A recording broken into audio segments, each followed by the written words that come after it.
Hey, what up, AV? I keep saying what up, world. Doesn't seem like very many people outside the Antelope Valley is paying attention. So I'll keep the focus on us right now. Come to you today on this Thursday, not dressed for success. I actually have some really cool shorts on. Got my Carlton swagger up. Yes, I know, not something everybody looks forward to, but I do. But the reason why I'm coming to you today in my staff shirt is to pay respect to my father-in-law. Not because he's ever did anything wrong to me, but because I feel like in some cases I get a lot of extra respect and a lot of extra help from him that I don't know if I deserve. I mean, I think about like my kids now, being that I have all daughters just like he does, and I think like when they get married, when they become adults, when they need help, like I'm only going to be able to do so much. Like they married their own husband, they're doing their own thing. Like it's not my responsibility. And the reason why I say that is because when I think that way, I think about my father. That's what he says to me. Even to this day, when I ask him for help, when I try to talk to him about this top shelf 17, focus on the future collaboration, when I've talked to him about coaching, when I've talked to him about work, I've talked about everything, it never really seems like he's invested in me.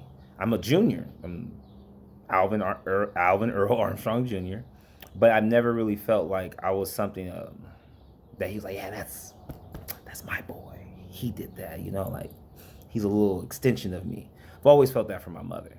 But once again, I'm not trying to bash my dad, and this is try to show respect to my father-in-law. But I have to tell you the backstory. So when I asked my wife to marry me, I was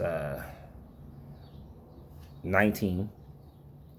I asked my father-in-law, my mother-in-law's permission, and the one thing that he said to me that stood out, and I'll never forget, he's like, "You sure you want to marry my daughter?" And the confidence I had saying it is why I'm talking about him today. I didn't know that me saying that back then, that he was 100% investing himself in me because he knew that I loved her. Our relationship hasn't been perfect. Nobody's relationship has. But the amount of help that he's given me, not us as a family, not us as, you know, I'm his son-in-law, that's his daughter, da, da, da, da, da, grandchildren, blah, blah, blah. Not that. I mean, as a man, like, there's a picture, the day I got married. There was him trying to give me a little toast, and there's me trying to pay attention. And not that I was an ignorant or arrogant 20-year-old when I got married, but I really had no idea what providing for a family really meant because my mom did, not my dad. My dad didn't come home from work every day in a uniform and show me what determination, grit, and hard work really meant. Like I know the side jobs he did. I know about construction that he did, house renovations that he did. I even worked with him on some weekends when I didn't have games and made a couple bucks on the side. But when I mean like blue collar, 10 toes down, hitting the ground and just like really grinding, I only had my mom to look up to as far as inside of my house. I knew where my grandparents were and all that, but you guys kind of go where I'm, feel where I'm going. But before I got home today, I stopped in my in-laws' house to use the bathroom. Ava had a softball game, and as the door hit, my niece and nephew, they go, "Papa, Papa, Papa's home."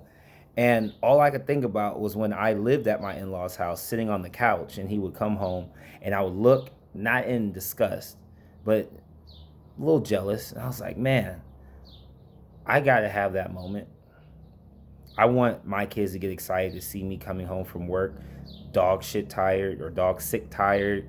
Um, like like I respect him so much because for as long as I've been in his family, he's never given me anything else to look up to except respect, and how putting aside your personal differences or vendettas or whatever, it doesn't matter. You got to do what you got to do for your family. Now my mother-in-law and my father-in-law are still married and they still do things together, but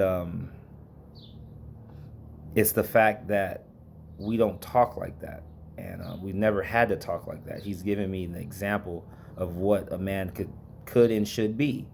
And so today's video, in honor of him, I'm in my staff shirt, appreciative of the fact that he gave me a good example of not giving up on yourself, not letting adversity stop you from doing what you need to do as far as being a man and taking care of your family.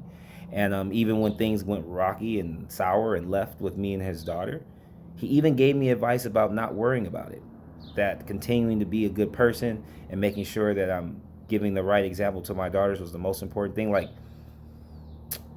I hope that me saying this to you people, to the AV, lets you understand that I have had some really amazing influences in my life.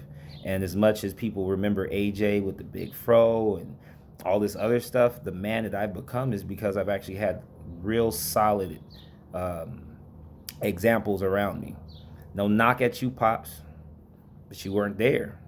My father-in-law was there. My mother was there. My mother-in-law was there. My grandparents were, I mean, like, this is a long one. This is about almost 6 minutes long. So, Tom, this is for you. Thank you for continuing to set the bar high. CVS store manager, one of the most respected people in that company in this entire region. And thank you. Love you, sir.